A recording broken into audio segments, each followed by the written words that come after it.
ছাব্বিশের বিধানসভা নির্বাচনে বিজেপির মূল এজেন্ডা ছিল অনুপ্রবেশ। এই ইস্যুতে ভর করেই এসআইআর এর পক্ষে জোর সওয়াল করেছিল গেরুয়া শিবির। বাংলাদেশ সীমান্তে কাঁটাতার বসানো নিয়েও সুর চড়িয়েছিল। প্রতিশ্রুতি দিয়েছিল ক্ষমতায় আসলে কাঁটাতার দেওয়ার জন্য ৪৫ দিনের বিএসএফ এর হাতে জমি হস্তান্তর করবে। বিধানসভা নির্বাচনে জিতে বাংলার প্রথম বিজেপি সরকার কাজ শুরু করেছে চলতি মাসের ১১ তারিখ থেকে। মন্ত্রিসভার প্রথম বৈঠকে সীমান্তে কাঁটাতার দেওয়ার জন্য বিএসএফ কে জমি দেওয়ার সিদ্ধান্ত নেওয়া হয়েছিল। এর ৯ দিনের মধ্যে বিএসএফ এর হাতে ২৭ কিলোমিটার জমি তুলে দিল রাজ্য। পাশাপাশি বর্ডার আউটপোস্ট এবং পরিকাঠামো তৈরির জন্য রাজ্যের ৫ জেলার প্রায় ৪৩ একর জমিও বুধবারের বৈঠকে বিএসএফ এর হাতে তুলে দেওয়া হয়েছে। Our bureaucrats, especially the Land Department, under the guidance of Honorable Home Secretary and Chief Secretary, they are now ready to hand over a portion of land. Now we are ready to hand over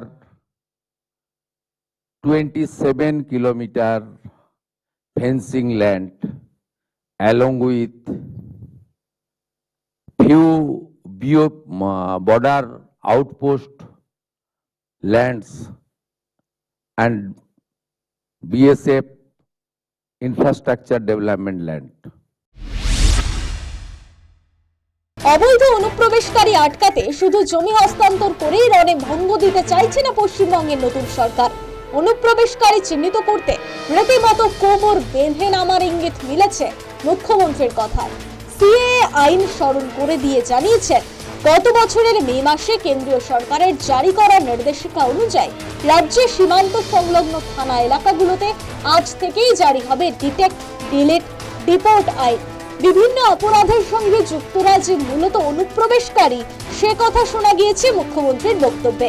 সাফ জানিয়েছেন, অনুপ্রবেশকারীদের চিহ্নিত করে BSF এর হাতে তুলে দেবে police, তাদের pushback করা হবে।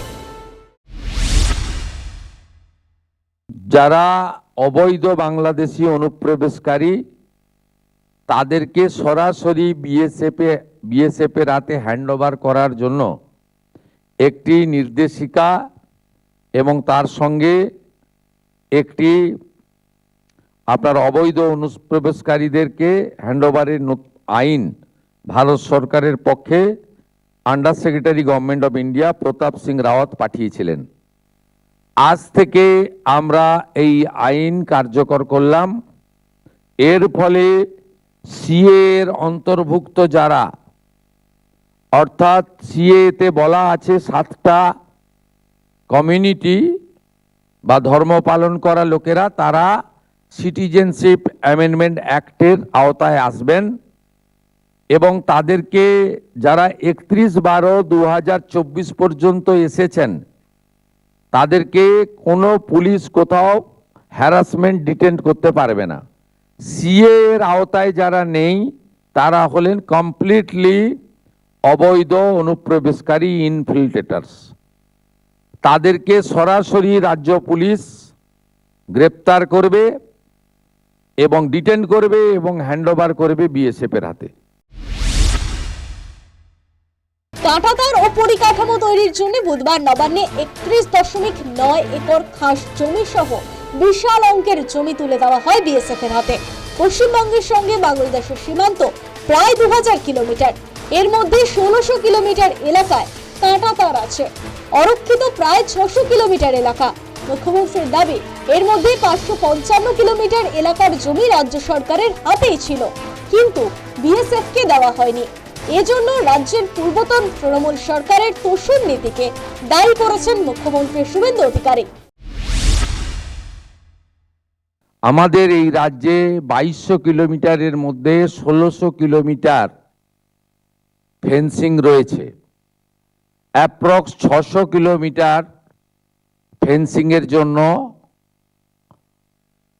আমাদের সীমান্তে যে কাঁটাতার সম্পূর্ণ করতে আমরা পারিনি। এর মধ্যে